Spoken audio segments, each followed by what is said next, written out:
வேந்தர்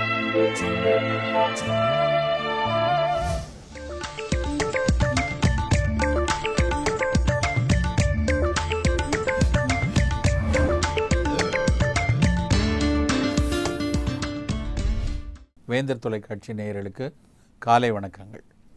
நம்ம இன்றைக்கு சாப்பிடக்கூடிய உணவு, நம்ம குடிக்கக்கூடிய தண்ணீர், சாப்பிடக்கூடிய பழங்கள், புலால் உணவு எல்லாத்துலேயுமே நிறைய மாசுக்கள் கலந்துருக்கிறதையும், நிறைய தேவையற்ற ரசாயன தெளிப்புகள் நடந்திருக்கிறதையும் தொடர்ந்து நம்ம படிச்சுட்டு வரோம். சில நேரங்கள் எல்லாம் பார்க்கும் பொழுது எதைத்தான் சாப்பிட்றது, எல்லாத்துலேயும் அதில் பிரச்சனை இருக்குது, இதில் பிரச்சனை இருக்குது, அதில் நச்சு இருக்குது, இதில் நச்சு இருக்குதுன்னு நம்ம கேள்விப்பட்டே வரோமேன்னு ஒரு விதமான விரக்தி துணியே வர்றதை நம்ம கேள்விப்பட்டிருக்கலாம். தண்ணீரை எடுத்துக்கொண்டோன்னா தண்ணீரில் ஏகப்பட்ட மாசு. எந்த ஒரு காய்கறிகள் மட்டும்தான் சாப்பிட்றேன், நான் புலாலெலாம் சாப்பிட்றதில்லைன்னு காய்கறி மட்டும் எடுக்கிறேன்னு பார்த்தா வரக்கூடிய காய்கறிகள் பெருவாலவற்றில் நிறைய ரசாயன தெளிப்புகள், பூச்சிக்கொல்லியுடைய ரசாயன தெளிப்புகளோட அந்த ரெசிடியூஸோடையே நமக்கு இன்றைக்கு வருது. புலால் உணவை எடுத்துக்கிட்டாலும் அவை என்றோ எங்கோ நம்ம ப்ராசஸ் பண்ணப்பட்ட பல புலால் உணவுகள் தான் இன்றைக்கி கடைகளுக்கு வருது. அந்த புலால் உணவுக்கான இப்போ ஒரு பிராய்லர் கோழின்னு எடுத்துக்கிட்டோன்னா அந்த கோழிக்கு அதை முதலிலிருந்தே அதுக்கு கொடுக்கக்கூடிய உணவில் அதிக அளவில் எதிர்நுண்ணுயிரி மருந்துகள் கொடுத்து அதனால் அந்த உணவை சாப்பிடுவது நம்ம உடலுக்கு உடல் நலத்தை கொடுக்குமா இல்லை கெடுதலை கொடுக்குமாங்கிற பல கேள்விகள் இன்றைக்கி நம்ம முன்னால் நிற்குது. அப்படி இருக்கும் பொழுது நாம் சாப்பிடக்கூடிய ஒவ்வொரு உணவாக இருக்கட்டும் அதில் கொஞ்சம் அக்கறையோடு தேர்ந்தெடுத்து சாப்பிட்டால் மட்டும்தான் பல நோய்கள் வருவதை தடுக்க முடியும். இன்றைக்கு நம்ம பல விஷயங்களுக்காக ஓடிக்கொண்டே இருக்கக்கூடிய காலமாக இருக்குது. எதை எடுத்தாலும் பொருள் ஈட்டுவதற்கும் கல்விக்கூடத்திற்கும் வேலைக்காகவும் ஓடிக்கொண்டே இருக்கிறப்ப நிறைய நேரங்களில் அன்றாடம் தினசரி செய்ய வேண்டிய இவ்வளவு தண்ணீர் குடிக்கணும், இவ்வளவு உணவு சாப்பிடணும், இன்ன உணவை தேர்ந்தெடுத்து சாப்பிடணுங்கிற பல விஷயங்களை நம்ம பல நேரங்களில் மறந்து போயிடுறோம். சில நேரங்களில் அலட்சியப்பட்டு அப்புறம் பார்த்து கொள்ளலாம்னு விட்டு போயிடும். அப்படி அலட்சியங்கள் ஏற்படுறதுனால, அப்படி மறந்து போகிறதுனால வரக்கூடிய மிக முக்கியமான ஒரு நோய் சிறுநீரக கற்கள், சிறுநீரக பாதையில் வரக்கூடிய கற்கள், கிட்னி ஸ்டோன்ஸ் அப்படின்னு ரொம்ப காமனாக சொல்லக்கூடிய இந்த பிரச்சனை முழுக்க பெரும்பாலும் நம்மளுடைய உணவு சார்ந்த அலட்சியங்கள்னால வருது அப்படின்னு கூட சொல்லலாம். ஒரு மனிதன் அன்றாடம் தினசரி எவ்வளவு தண்ணீர் எடுத்துக்கொள்ள வேண்டும் அப்படின்னு பார்த்தீங்கன்னா, ஒரு வளர்ந்த மனிதன் ஒரு 3 லிட்டர் 3.5 லிட்டர் தண்ணீர் கண்டிப்பாக எடுத்துக்கொள்ளணும். ஏன்னா நம்ம மொத்த உடம்புலேயே 85-90% தண்ணீர் தான் இருக்குது. நம்ம உடல் எடை ஒரு 70 கிலோ இருக்கும், 65 கிலோ இருக்கும்னா அதுலேயே 85-90% வாட்டர் தான். நம்ம உடலினுடைய அத்தனை வளர்சிதை மாற்றத்திற்கும் தண்ணீர் தான் மிக அதிகமாக தேவை. அது செல்களினுடைய வளர்ச்சியாக இருக்கட்டும், ஜீரணமாக இருக்கட்டும், எல்லாத்துக்குமே தண்ணீர் ரொம்ப ரொம்ப முக்கியமான விஷயம். இது தவிர இப்போ குளிர்காலம் சரி, இப்போ நம்ம மழைக்காலத்தில் இருக்கோம், இப்போ பரவாயில்ல. கோடை காலத்துல எல்லாம் பார்த்தீங்கன்னா அதிக அளவு வேர்வையினாலையும் நம்ம நீரிழப்பு நடந்துக்கிட்டே இருக்கும். நம்மளை அறியாமல் நீரிழப்பு நடக்கும். அப்புறம் இன்னொரு விஷயம் என்னென்னா, இன்றைக்கி நம்ம பெரும்பாலான பேர் வேலை செய்கிற இடத்துல ஏசி அட்மாஸ்பியரில் தான் வேலை செய்கிறோம். இந்த ஏசியில் வேலை செய்யும் பொழுது என்ன நடக்கும் அப்படின்னா, நம்மளுடைய வேர்வையை உடனடியாக அந்த ஏசி கண்டிஷன் பண்ணிடும். அதனால் நம்ம தோலில் பிசுபிசுப்பான வேர்வையே இருக்காது.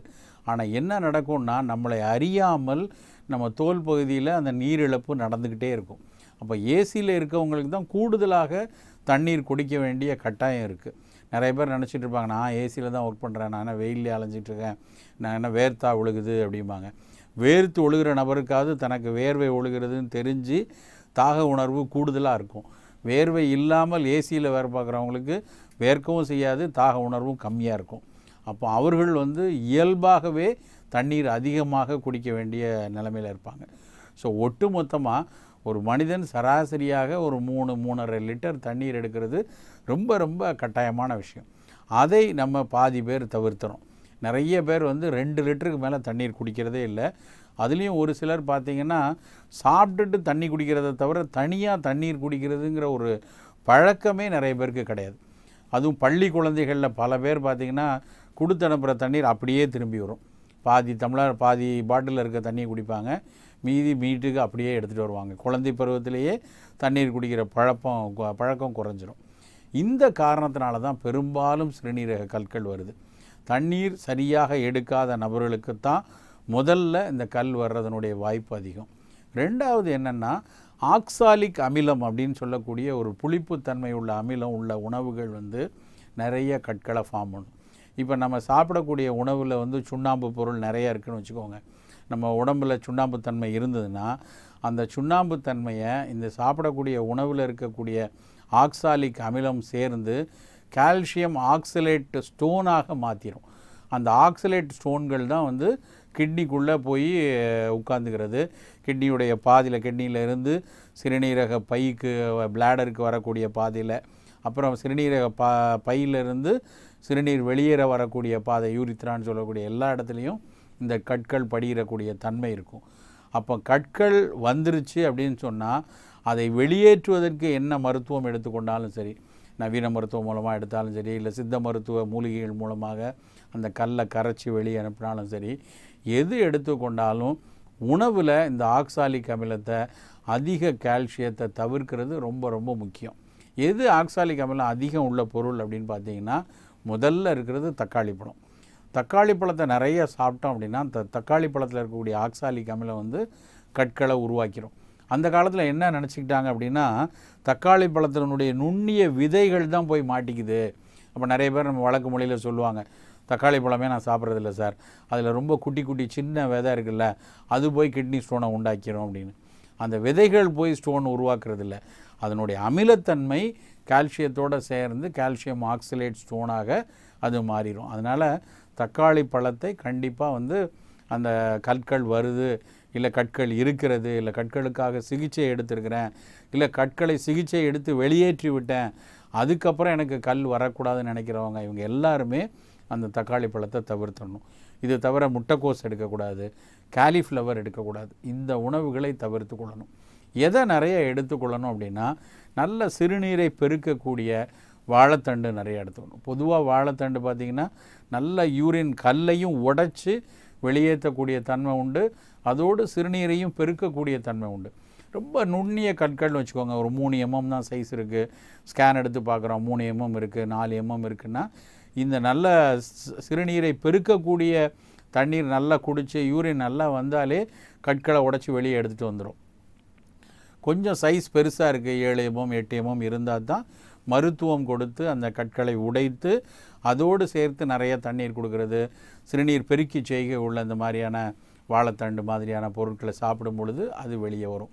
அதோடு சேர்ந்து விட்டமின் ஏ சத்தும் நிறைய வேணுங்கிறாங்க. இன்றைக்கி என்ன சொல்கிறாங்கன்னா, கற்கள் உருவாகிற தன்மை ஏன் வருது அப்படின்னா, அந்த பாதையில் நிறைய வெடிப்புகள் இருக்கிறதுனால, அந்த சிறுநீர் வரக்கூடிய பாதைகளில் அதனுடைய செல்களில் செல் இன்டெகிரிட்டி குறையுது அப்படிங்கிறாங்க.